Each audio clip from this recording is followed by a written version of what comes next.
अभी कुछ गाना नहीं आती यहाँ का गाना। पहाड़ी गाना सुना दो। पहाड़ी गाना कौन सा? परदेशी परदेशी सुना दो।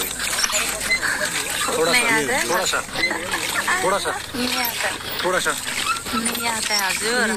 तो फिर डुटियाला वाला गाना सुना दो कोई। परदेसी परदेसी मुझे छोड़ के, नहीं आता है। नहीं जाता हूँ मैं। वो डुटियाला वाला गाना सुना दो एक तगड़ा वाला। ए जम्बने लान्छ माया नैनीताल नाउँमा घुम्नलाई, नैनीताल नाउँमा। गौरी वो है पैरों वाली बोटिंग। अच्छा वो अब खुद सेल्फ वाली। ए पहाडबाट घुम्नलाई आए नैनीताल सहर, नैनीताल डुटियाला शहर नाउँमा चढी टिप्नलाई मै लागिरहर, मै लागिरहर म गए लान्छौ र माया नैनीताल सहर ऐसी ऐसी लड़की नहीं देखी होगी आपने। गए सुंदर नहीं कह रहा मैं, वैसे माया नैनीताल सहर उसका शकल नहीं किया उसने। नैनीताल सहर घुम्नलाई। इसका तो भगवान ही सर उसका वो है। अब हम आपस में एक दूसरे को कुछ बोल दें गलत तो अब हम पे तो ऐसा प्रमाण है नहीं कुछ। तो भगवान को सब पता है कि मैंने उसके साथ क्या किया या गलत किया अच्छा किया, वो लड़की खुद जानती है सर उस चीज को। आपने उनको साथ जीवन गुजारने के लिए सपना ख्वाब देखा था? जी सर मैंने तो उनके लिए कभी भी गलत भी नहीं सोचा सर। तो सर उसके बाद क्या हुआ सर, तो जैसे मैं दिल्ली चले गया ना सर। दिल्ली जाने के बाद उनका मेरे लिए कॉल आया कि मतलब सर नरेश जी मतलब मेरी मतलब थोड़ी तबीयत ऐसी है, ढीली ढाली है, तो थोड़ा ऐसे ही लग रहा। तो फिर मैं दिल्ली से मैं फिर वहां आया उनके पास। जब वो मतलब वो पहले का पुरुष, पहले का आदमी के साथ गया जाने के बाद या पहले, उससे पहले? नहीं वो ये पहले की बात है, जब वो वही थी अपने पापा के पास थी, ये तब की बात है। हाँ। तो मैं आया उनके पास, तो फिर वो और मैं दिल्ली गए। दिल्ली के एम्स हॉस्पिटल में गए हम। एम्स हॉस्पिटल की सर रिपोर्ट भी है मेरे पास, जो हमने चेकअप कराया इनका, पूरी मेरे पास रिपोर्ट पड़ी है सर। चेकअप कराया तो इनके मतलब गले में थोड़ा दाना है ना कि इनके गले पे एक। चेकअप हुआ तो उसके बाद थोड़ा ऑपरेशन की डेट थोड़ी लेट आई। हाँ तो ऑपरेशन की डेट लेट आई, तो फिर हमने कहा चलो ठीक है कोई नहीं, देखेंगे। डॉक्टर ने कुछ दवाई लिख दी थी, फिर हमने दवाई करी। तो ऑपरेशन की डेट लेट आई, तो हमने फिर क्या, इन्होंने कहा, गरिमा ने कहा कि नरेश जी मैं मम्मी पापा के पास जा रही हूँ, मुझे मतलब उनकी लड़की वहां थी ना नेपाल में। हाँ कह रही मैं अपनी लड़की को लेने जा रही हूँ। हाँ मैं अपनी लड़की को लेने जा रही हूँ, धनगढ़ी जा रही हूँ अपनी लड़की को लेने, और अपनी लड़की को लेके आती हूँ मैं, मेरे को अपनी लड़की की बहुत याद आ रही है और मैं जा रही हूँ। तो मैंने सर उनका मन को नहीं मारा मैंने कहा ठीक है कोई बात नहीं, मतलब हम तो कोई बात नहीं, हम तो मतलब बड़े हैं समझ। पर मैंने कहा वो बच्ची छोटी है, मैंने कहा ठीक है आप जा रहे हो मिलने, उनको जाओ। कह रही गरिमा ने कहा मुझे कि मेरे को उसकी बहुत याद आ रही है, मैं जा रही हूँ। मैंने कहा ठीक है आप जाओ। फिर मैंने उनको कहा पहले अपने मम्मी पापा के पास जाओ आप, उसके बाद आप वहाँ नेपाल बाद में जाना आप। तो मैंने उनको दिल्ली से, उन्होंने कहा मुझे गाड़ी में, उन्होंने कहा मुझे डायरेक्ट गाड़ी में बिठा, मैं आप चले जाऊंगी।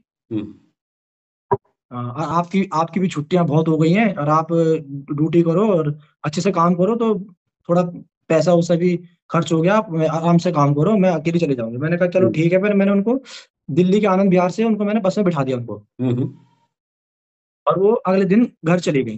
घर पहुंच गई, तो घर पहुंचने के बाद थोड़ा सा उनका बिहेवियर चेंज हो गया, उनका मन थोड़ा चेंज हो गया। वो उनका मतलब जो पहले मुझे कॉल मैसेज करती थी वो उनका कम हो गया, फिर कम हो गया। कम हो गया उनका कॉल मैसेज, और मेरा कॉल कभी कभी उठाती नहीं थी। और पहले तो सर मैं ड्यूटी पे भी रहता था, ड्यूटी पे भी रहता था, मेरे को 100 कॉल आती थी उनकी। तो उसके बाद उन्होंने कॉल मैसेज सब कम कर दिया। तो उन्होंने मुझसे फिर फोन किया कि नरेश जी, मैं नेपाल जा रही हूँ, धनगढ़ी जा रही हूँ मैं, और मैं अपनी बेटी से मिलने जा रही हूँ और उसको लेके आती हूँ मैं। हाँ, मैंने कहा चलो ठीक है। तो उन्होंने कहा ठीक है, मैं अपनी मम्मी को ले जा रही हूँ साथ में। मैंने कहा ठीक है, फिर मम्मी को ले जाओ आप साथ में। क्या हुआ सर, धनगढ़ी गई है, धनगढ़ी गई तो धनगढ़ी रही है 3-4 दिन शायद रही धनगढ़ी में। कहा कि कब आओगे आप, तो कह रही है अभी। फिर मुझसे इन्होंने कहा कि नरेश जी, मैं धनगढ़ी में बैठूंगी तो आपको कोई दिक्कत तो नहीं है? तब मैं रहने सहने का व्यवस्था धनगढ़ी में रहूंगी, कोई प्रॉब्लम तो नहीं है? मैंने कहा कोई प्रॉब्लम नहीं है, आप धनगढ़ी में रहो, कोई बात नहीं, मैं वहां से दिल्ली से मैं आपके लिए पैसे भेज दूंगा। मैंने कहा कोई बात नहीं, धनगढ़ी में रहोगे तो रहना वहां। मैंने सर ऐसा ही एक्सेप्ट किया। मैंने कहा चलो कोई बात नहीं, आप मुझसे दूर भी रहोगे तो कोई बात नहीं, मुझे कोई प्रॉब्लम नहीं है, आप धनगढ़ी में बैठो, मैं दिल्ली में बैठूंगा, कोई बात नहीं। ठीक है सर, वो भी मैंने किया। तो फिर क्या हुआ सर, ये अचानक से बेंगलोर भाग गई है। बेंगलोर भाग गई। बेंगलोर भाग गई, उसी के साथ भाग गई जिसके साथ ये जिस पे इन्होंने इल्जाम लगाया था कि वो उसने मेरे को झूठ बोल के फंसाया था, और अब मेरा उससे कोई लेना देना नहीं है, मेरा कोई लिंक नहीं है उससे, और उसके तो घर में बीवी बच्चे हैं, उसने मेरे को झूठ बोल के फंसाया था। मेरा उनसे अब कोई लेने देना नहीं है, मेरा वहां से क्लोज हो गया है। उसी के बाद सर मैंने कदम उठाया इनके साथ। अगर ये मुझसे पहले बताते कि मेरा वहां से ऐसा लफड़ा है वैसा लफड़ा है, तो मैं इनके साथ इतना क्लोज नहीं होता सर। नहीं होता था, बिल्कुल। इतना वो नहीं, इन्होंने कहा मेरा वहां से कोई लेना देना नहीं है, हमारा कोई प्रूफ नहीं है, मतलब कहते हैं ना कोई आपने नेपाल में कोई प्रूफ वगैरह होते हैं, ये होते हैं। उन्होंने कहा था मेरे कोई वहां से लेना देना नहीं है, और उनके घर में तो बीबी है, वैसा है, उन्होंने मेरे को झूठ बोल के फंसाया था और ऐसा वैसा। चलो मैंने कहा ठीक है, कोई बात नहीं। फिर तो क्या हुआ सर, ये आप अब सुनिए, आपका सारा जो स्टोरी मालूम पड़ा हम लोग को, लगता है सब हमारा ऑडियंस को भी मालूम पड़ा है। तो आपको धोखा दिया है, जिस आदमी पर उन्होंने एग्जाम लाया था, मतलब उसको मतलब आरोप लगाया था, उन्होंने उनके साथ फिर वापस गया, तो ये बहुत दुख की बात है, ये बहुत गलत बात है। तो आपको इतना, आप तो फंस गया। अब क्या चाहते हो? आपको दिल में एक्चुअल आपको दिल में क्या बीत रहा है वो बताइए, क्या बीत रहा है? तो वो लड़की, जो वो औरत हम सबको देख रहे हैं, आपको देख रहे हैं, आप क्या बोलना चाहते हैं उसको दिल खोल के बताइए। सर मैं पहले तो सर मेरी आप बात सुनिए। जब वो बेंगलोर गए, वो उन्होंने मेरा नंबर ब्लॉक कर दिया, मेरा फोन व्हाट्सएप सब ब्लॉक कर दिया, उन्होंने ब्लॉक कर दिया। अच्छा, मेरा उन्होंने सब कुछ ब्लॉक कर दिया। उसके बाद क्या हुआ सर, मैंने उनकी सिस्टर को फोन किया कि भाई उनका नंबर क्यों नहीं लग रहा, उनका फोन। उनकी सिस्टर ने बताया कि वो बेंगलोर चली गई। हाँ, उनकी सिस्टर ने बताया कि वो बेंगलोर चली गई। अब सर जैसे उन्होंने मेरे को ये बात बोली कि बेंगलोर चली गई, तो मुझे बिना बताए, तो सर मेरे सर उस दिन दिल पे क्या बीती होगी सर, वो मैं जानता हूँ सर उसको, बस मैं ही जान सकता हूँ। मेरे दिल पे उस दिन क्या बीती होगी जब वो बिना बताए बेंगलोर चली गई और मेरे को ब्लॉक कर दिया। और वहां जाके भी वीडियो बना रही है, फेसबुक में वीडियो अपलोड कर रही है। अब जाके मुझे पता चला कि ये कहीं और चली गई। तब मैंने उनको फोन किया, मैसेज किया, फिर उनको कैसे भी करके, तो उनको मैंने दूसरे नंबर से कॉल किया उनको। फिर उन्होंने बोला नहीं नहीं नरेश जी, मैं तो अपना इलाज कराने आई हूँ, और ऐसे मैं तो अपने भैया के साथ हूँ, मैं उस लड़के के साथ उनके साथ हूँ नहीं मैं। उन्होंने ये भी झूठ बोला मुझसे। मैं उस लड़के के साथ नहीं हूँ, मैं तो अपने भैया लोगों के साथ हूँ, और ऐसा वैसा। तो फिर मैंने उसके भैया लोगों को फोन किया, फिर उनके भैया लोगों को मैंने मैसेज किया, वो किया, तो उनके भैया लोगों ने भी खास रिस्पॉन्स नहीं किया मुझे। उसके भैया लोग कह रहे कि हमारे पास नहीं है, और झूठ बोल रहा है। और हाँ, उसके भैया लोगों ने भी कहा कि हमारे पास नहीं है। और उनके सगे भैया नहीं है, उनके मतलब गांव साइड के ही हैं वो। गांव का। अच्छा। हाँ, उनके भैया लोगों ने भी झूठ बोला। हाँ। तो फिर मैंने उनको, फिर क्या हुआ सर, मैंने उनसे मैंने बहुत अच्छी तरीके से पूछा। मैंने कहा भाई बताओ बताओ क्या बात है, क्या बात है। कह रही नहीं नहीं, आप गलत सोच रहे हो, ऐसा कुछ नहीं है। मैंने कहा आपको अगर बैंगलोर जाना था तो आपको मेरे को बताना चाहिए था, मैं भी आपके साथ चलता बैंगलोर। हम्म। मैंने कहा मैं आपका पति हूँ, मैं भी आपके साथ बैंगलोर चलता। हाँ हाँ।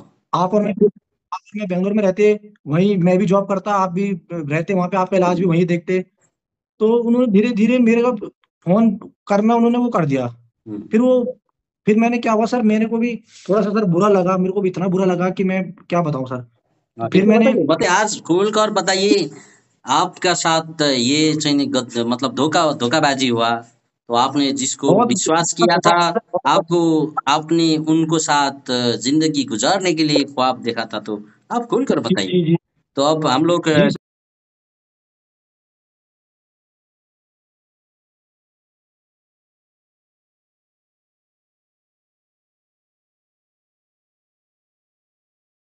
अ, बिल्कुल अभी हम शॉर्टकट में बात करना चाहते हो, तो आप प्लीज खुलकर बात करिए।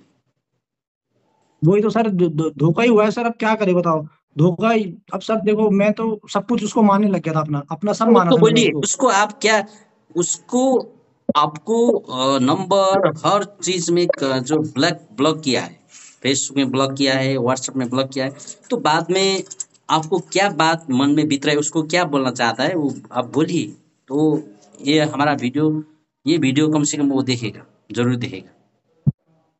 सर उसने, फिर सर जब मैंने एक दो मैंने न्यूज चैनलों को, जब मैंने वो किया, एक काली कोट खबर करके है सर, एक न्यूज चैनल। हम्म। तो मैंने उनसे मैंने कांटेक्ट करने की कोशिश करी। तो उन्होंने क्या किया सर, मैंने उनसे कहा कि मतलब मेरा न्यूज डालो आप, हम्म। हम्म। लड़की यहाँ से भाग गई है और मेरे को ब्लॉक कर दिया है, कांटेक्ट लेस हो गई है। हम्म। तो उनको मेरे से फिर मैंने उनसे कहा कि न्यूज डालो, तो उन्होंने न्यूज डालने से उन्होंने आनाकानी कर दी उन्होंने। हम्म। हाँ, ऐसा क्यों फिर किया? उन्होंने मेरी कांटेक्ट, जी जी जी, उन्होंने वो कर दी, आनाकानी कर दी। तो और फिर उस लड़की ने सर वहां जाके, गरिमा जाके एक वॉइस, हम्म। मतलब फेसबुक में उन्होंने एक वॉइस मैसेज, जो वो थोड़ा सा नेपाल में सर वायरल है ना काफी। हम्म। तो उन्होंने एक वॉइस मैसेज वो किया, छोड़ा कि वो जो नरेश नाम का लड़का है वो मेरे को जबरदस्ती उसने मुझसे शादी किया है, मेरे को फंसाया उसने, ऐसा करके उन्होंने वहां जाके उल्टा मेरे पे आरोप लगा दिया हम्म। हम्म। कि नरेश नाम का लड़का है, मेरे को झूठा फंसा रहा है, ये मेरी फोटो न्यूज वाले को दे रहा है, सब झूठ है, सब फेक है। और इसने जबरदस्ती, इस लड़के ने जबरदस्ती मुझे डरा डरा धमका के मुझसे शादी करी है। हाँ, तो आपने ऐसा किया? नहीं सर, इसकी तो सर, इसका तो गवाह सर, मंदिर के पुजारी गवाह है, ब्यूटी पार्लर वाले जो गवाह हैं, उनकी फोटो गवाह है। तो सर अगर मैं ये जबरदस्ती करके शादी करता, तो ये सर मेरे साथ हनीमून पे गए हैं, पूरे नैनीताल घूम रहे हैं, सारी फोटो है, वीडियो है। अब उनके घर में गया मैं, जब मैंने जबरदस्ती इनसे करी तो इन्होंने फिर आगे कोई एक्शन क्यों नहीं लिया इन्होंने। हम्म। इनको कोई एक्शन लेना चाहिए था ना सर, अगर मैंने इनके जो साथ जो जबरदस्ती करी जितना होती बोला उन्होंने या इनके आपको साथ, इल्ज़ाम लगाया है, यानी आपको उन्होंने मेरे, आरोप लगाया है। जी इन्होंने मेरे पे भी आरोप लगाया, अपनी दीदी जीजा पे भी आरोप लगाया इन्होंने हुँ। कि मेरे दीदी जीजा ने मतलब नरेश के साथ, मतलब मेरे को बेचने की कोशिश कर रहे थे, ऐसा आरोप लगा दिया इन्होंने। ऐसा हुआ था, तो आपको उनको जीजाजी से उनको दीदी से आपने पहले बात किया था? इनकी इनके दीदी जीजा से सर हमारी बात कब हुई थी, जब इन्होंने मेरा कांटेक्ट करवाया उनसे। हुँ, हुँ। जब गरिमा का मेरा कांटेक्ट एक साल से था, उसकी वो उसने मेरा अपनी दीदी जीजा से कांटेक्ट तब कराया जब वो अगस्त में आई थी हुँ, हुँ। चंपावत। हुँ। मैं तो उनको तब जानता था, गरिमा के थ्रू जाना मैंने उनको। अच्छा, अच्छा। तो सब हाँ सब उन्होंने जो आपको उल्टा इल्ज़ाम लगाया, यानी आरोप लगाया, तो सब गलत है। तो आप बोलिए, आप वो उनको क्या बोलना चाहते हो? आप दिल से दिल खोल बताइए। हमारा टाइम अभी समय भी अभी ज़्यादा हो रहा है, तो इसको कम करना चाहिए। तो प्लीज़ फटाफट आप बोलिए। मैं सिर्फ यही बोलना चाहता हूँ कि उन्होंने जो ये इतना गंदा नीच काम किया ना सर, उनको नहीं करना चाहिए था ऐसा काम। किसी लड़की की जिंदगी के साथ उनको नहीं खेलना चाहिए था। अगर उनको ऐसा ही खिलवाड़ करना था तो उनको मेरे साथ ना तो बात करनी थी, ना मेरे को फोन कर करके मुझे बुलाना था कि नरेश जी यहाँ पे आओ। अगर उनको ऐसे मन में विचार था तो उनको पहले ही क्लियर करना था ये चीजें। हम्म, उन्होंने शादी करी, हनीमून पे गए, घूमे फिरे, सब जगह अपने मम्मी पापा से मिलवाया, और जी अपना 24 घंटे फोन करते थे, ऐसा वैसा सब कुछ करने के बाद अब फिर उन्होंने ऐसा कर दिया, बताओ। आपको और फिर मेरे पे सर झूठा आरोप भी, फिर मेरे पे आपको झूठा आरोप भी लगा देते हैं। हाँ, आपको धोखाबाजी हो गया, आपको मतलब जिंदगी में एक तूफान आ गया, आंधी आ गया। तो जी सर, वो तो एक तूफान आके आपको जिंदगी में पूरा हलचल करके गया, ऐसा लगता है। जी सर। हम्म, सर अब हम हम किसी से इतना दिल से प्यार कर रहे हैं, किसी को अपना सब कुछ मान रहे हैं, वो इंसान आप हमारे साथ ऐसा करेगा तो आप क्या होगा सर उसका, बताओ। उस बिल्कुल इंसान के बिल्कुल जीवन पे क्या बीतेगा? बिल्कुल दुख लगेगा, बिल्कुल दुख लगेगा, बिल्कुल अकेला फील महसूस होगा। तो ठीक है, दुख। हम लोग आपसे मुलाकात हुआ, आपने रिक्वेस्ट किया हमारा जो चैनल से, हमारा जो ये ऑनलाइन टेलीविज़न से आपका जो आवाज़ हम लोग कंफर्म हम लोग ये ब्रॉडकास्टिंग यानी हम लोग प्रस्तुत करेंगे। तो जी सर, जी बिल्कुल सर। हम अंत में, तो अंत में आप लोग क्या बोलेंगे? सारा ऑडियंस देख रहे हैं आपको, आपका जो जी सर। आपको पत्नी, कोई दिन तो जी पत्नी था, आपने अपने जी मंदिर में जाके मंगलसूत्र पहनाया होगा, तो आपने पत्नी माना होगा, उन्होंने भी पति कुछ कुछ देर के लिए नाटक नाटक भी सही हो, लेकिन पति तो माना माना था। तो उसको जी जी जी। उसको बिल्कुल आपको एकदम एक जबरदस्त संदेश आप दीजिए, क्या देना चाहते हो? सर देखिए, मैं उनको एक ही संदेश देना चाहता हूँ कि कभी भी सर किसी के जीवन के साथ खिलवाड़ नहीं करना चाहिए। हुँ, बिल्कुल। अगर आपके दिल में सर किसी के लिए अगर प्यार नहीं है, तो उसको तुम किसी को मतलब वो मत करो, किसी को उसके उसमें मत बांधो। हुँ, हाँ, और किसी के साथ ऐसा खिलवाड़ मत करो। और सर इनको ऐसी लड़कियों को सर ऐसे इनको सर ऐसा छोड़ना भी नहीं चाहिए इनको, खाली ऐसी लड़कियों को जो ऐसे चीटिंग करती हैं। सर आज उन्होंने मेरे साथ चीटिंग करी है, कल वो किसी और के साथ भी करेंगी, कल वो परसों किसी और के साथ करेंगी। अगर इनको सर हमने ऐसे ही अगर छोड़ दिया इन लड़कियों को, या ऐसे ही इनको बात दबा दी, तो ये आगे भी भविष्य में ऐसा काम करते रहेंगे। चलते और रहेंगे, आगे उसको समाज। बढ़ते जाएँगे, बढ़ते जाएगा। तो ठीक है, अंत में आपको एक बात पूछता हूँ, आप बिल्कुल छाती में हाथ रख के बताइए, तो जो अभी अभी भी आपको आपके लिए उसको प्यार है कि नहीं? उनको प्यार है आप अभी? प्यार तो अब सर मैं क्या कह सकता हूँ सर, मैं इसका तो मैं जवाब नहीं दे पाऊंगा सर अब मैं, क्योंकि सर उन्होंने प्यार तो सर उनसे इतना था कि इतना सब शायद मैंने अपने जीवन में किसी और से किया होगा। मैंने इतना प्यार तो मैंने अपने जीवन में किसी और से किया होगा, अपने माँ बाप के अलावा, अपने फैमिली के अलावा, उसी से किया था मैंने इतना प्यार। बिल्कुल। तो आपने सच्चा प्यार हाँ। किया था, तो इसीलिए आपने शादी किया, बहुत जी एकदम ईमानदारी पूर्वक किया। तो जी जी। आपको कहानी सुन के हमको भी बेचैन, मतलब हम लोग भी भावुक हो गया। तो आपने सारा पूरा बता दिया, तो हम हमारा ऑडियंस को भी समझ में आ गया। तो सारा ऑडियंस लोग, आदरणीय तमाम दर्शक लोग को हम अ, अनुरोध करते हो कि ये वीडियो ज़्यादा से ज़्यादा शेयर करिए, ताकि ये भारतीय नागरिक है, जो चाहे भारतीय हो, चाहे नेपाली हो, चाहे स्वदेशी हो या विदेशी हो, जो भी हो, इंसान हो, कि इंसान इंसान के साथ इंसान ने ऐसा खिलवाड़ नहीं करना चाहिए। हमारा मकसद ये है कि कोई भी लड़की, कोई भी लड़का किसी का ज़िंदगी के साथ खिलवाड़ करना नहीं चाहिए, कि ज़िंदगी सबका उतना ही महत्वपूर्ण है। तो इसीलिए हमारा भाई था, आपका एक बार अंत में आपको एक बार फिर दोबारा परिचय माँगना चाहता हूँ मैं। आपको फिर एक बार परिचय।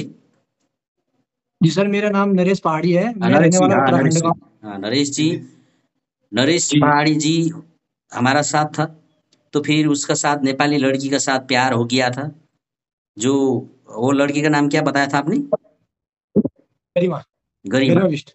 गरिमा बिष्ट। जी ओके जी भाई जी, आपको बहुत बहुत धन्यवाद। आप हमारा पास आया, हमारा यो ये मीडिया में आया, तो आपने पोस्ट किया। तो आपको मुताबिक हम लोग ने ये जो वीडियो बनाया है, एक इसको हम लोग संप्रेषण करना चाहते हो। जो आपने जो प्रूफ हम लोग को भेजना, तो वो लड़की का फोटो और वगैरह वगैरह हम लोग डाल सकते हैं? आप अनुमति इजाजत जी देता डाल है? सकते हैं। जी क्योंकि डाल सकते हैं आप। क्योंकि आपने 7 फेरी लगाए है ना, इसलिए जी शायद आपको जी भी जी। हक बनता है। आप लोग से हम लोग अनुमति लेना चाहते हैं, क्योंकि फिर वो लड़की फिर हमारा साथ उल्टा-पुल्टा बोलेगा, तो फिर प्रॉब्लम होगा ना।